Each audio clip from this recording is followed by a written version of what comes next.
দেখে নেবেন, ভিআইপিসরা খুব প্রয়োজন না থাকলে ভিআইপিস উইল নট বি অ্যালাউড। কারণ এত ভিড়ের মধ্যে যদি ভিআইপিরা যায় তাহলে কিন্তু প্রবলেম হয়ে যায়। Request all the VIPs not to move. আর এত মানুষের মধ্যে পাইলট নিয়ে যাওয়াটা প্রবলেমেটিক হয়ে যায়। পাইলট চাই শুধু আমাদের না, বাইরের স্টেটের ভিআইপিরাও আসছে। বাইরের স্টেটে ভিআইপি আসলেও তাদের বলতে হবে যে অ্যাজ এ কমন পাবলিক যাক, কোনো আপত্তি নেই, কিন্তু পাইলট নিয়ে ওখানে আবার একটা প্রবলেম ক্রিয়েট করা, সেটাতে প্রবলেম হয়ে যায়। আসতে যে কেউ পারে। দিদি আমি একটু কথা বলবো দিদি, হ্যাঁ বলো। সামান্য কথা দিদি। ওই সমস্যায় কচুবেড়িয়াতে অনেক সময় ভিড়েতে ল্যাগেজ গুলো ছেলে মেয়েদের হারিয়ে যায় স্যার।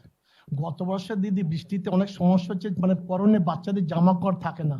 তো আমার কচুবেড়িয়াতে যদি কিছু জামা কাপড় কম্বল দিয়ে রাখেন, জামা কাপড় দিতে গেলে ওখানে স্ট্যাম্পেড হয়ে যাবে। না সামান্য আর কি, সামান্য কিছু অফিসে রেখে দেওয়া যায়। গত বছর যে সমস্যাটা হয়েছিল গিয়াসউদ্দিন, আমরা সঙ্গে সঙ্গে গিয়ে আমরা করে দিয়েছিলাম। লট 8-এ ফিরে আসার পর তারপরে যদি কারো নেই, তখন সেখানে কিছু দেওয়া যেতে পারে দেখে, কিন্তু ওইভাবে দেওয়া যাবে না, তাহলে স্ট্যাম্পেড হয়ে যাবে। না আমরা সঙ্গে সঙ্গে গিয়ে, আমি বঙ্কিমদা গিয়ে এটি sorted out within half an hour sorted out. জানিয়ে শুনে কিছু করা যাবে না, এগুলো জাস্ট নিজেদের কাছে রাখবে দেখে ব্যবস্থা। বাট এটা কোনো অ্যানাউন্স করে কিছু করা যাবে না, কারণ আমি চাই না কোনো স্ট্যাম্পেড হোক। একটা দিতে গেলে গন্ডগোল হয়ে যাবে, এটা মাথায় রাখতে হবে। এই জামা কাপড় দেওয়াটা আরও প্রবলেমেটিক।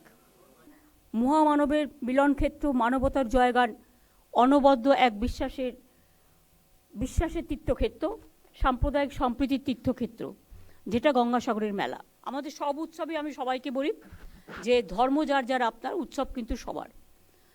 তাই সবাইকেই মন দিয়ে কাজ করতে হবে, এবং এতে দরকার হলে কিছু এক্সট্রা WBCS যারা বসে আছে বা বিভিন্ন ডিপার্টমেন্টে অ্যাটাচড আছে, বিভিন্ন IPS বিভিন্ন ডিপার্টমেন্টে অ্যাটাচড আছে, তাদেরও কাজে লাগাতে হবে। বিভিন্ন ডিপার্টমেন্টে অ্যাটাচড আছে কিন্তু IAS নতুন আছে যারা, তাদেরও কাজে লাগাতে হবে। এবং সুন্দরবন ডেভেলপমেন্ট মিনিস্ট্রি যেটা অতি আছে, মনে হয় অতি আছে, তো তোমাদেরও যতটা সম্ভব তোমরাও কাজে লাগবে। এবং নামখানা বকখালি ডেভেলপমেন্ট যে অথরিটি আছে, তাদের সবাইকেই কাজটা করতে হবে। আর কলকাতা থেকে মেলাটা কোঅর্ডিনেট করবে চন্দ্রিমা ভট্টাচার্য, প্রদীপ মজুমদার, শশী পাজা সহ, পুলক রায় সহ 4-5 জন, ব্রাত্য বোস 5 জন থাকবে অল টাইম এমার্জেন্সি ওয়ার্কের জন্য। তারা চিফ সেক্রেটারির সাথে দায়িত্ব রেখে, চিফ সেক্রেটারি হোম সেক্রেটারির সাথে কন্ট্যাক্ট রেখে যদি কোনো প্রবলেম হয় তাহলে সঙ্গে সঙ্গে এটাকে টেক আপ করবে। পার্থ ভৌমিকও থাকবে, পার্থ ভৌমিক ইরিগেশন মিনিস্টার, ওর একটা দায়িত্ব আছে। পার্থ কোথায় থাকবে? ওইখানে ওপারে মন্দিরে, তাহলে পার্থ ভৌমিককেও মন্দিরে অ্যাড করে দাও। সারা রাত ঘুরতে হয় তো, 2-3 জনে হয় না, চাই একটু বেশি। পার্থ ভৌমিক থাকবে, আগে সুব্রতদা খুব করতো। হ্যাঁ, তাহলে তোর সাথে পার্থ ভৌমিক থাকছে, বাদ বাকি তো আমি নাম বলে দিয়েছি অলরেডি।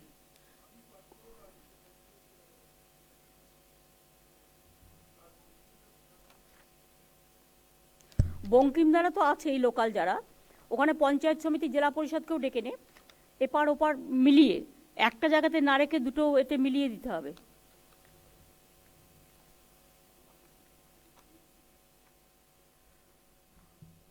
শোভনদা যেমন আছে, বঙ্কিম হাজরা আছে ওখানে, অরূপ বিশ্বাস, স্নেহাশিস চক্রবর্তী আছে, ইন্দ্রনীল সেনও আছে।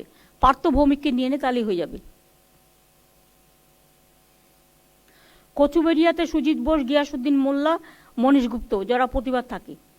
আর লট 8-এ ফিরে থাকে মন্টু পাখিরা, দিলীপ মণ্ডল, এরা থাকে। লোকালটাকেও ইনভলভ করে নাও।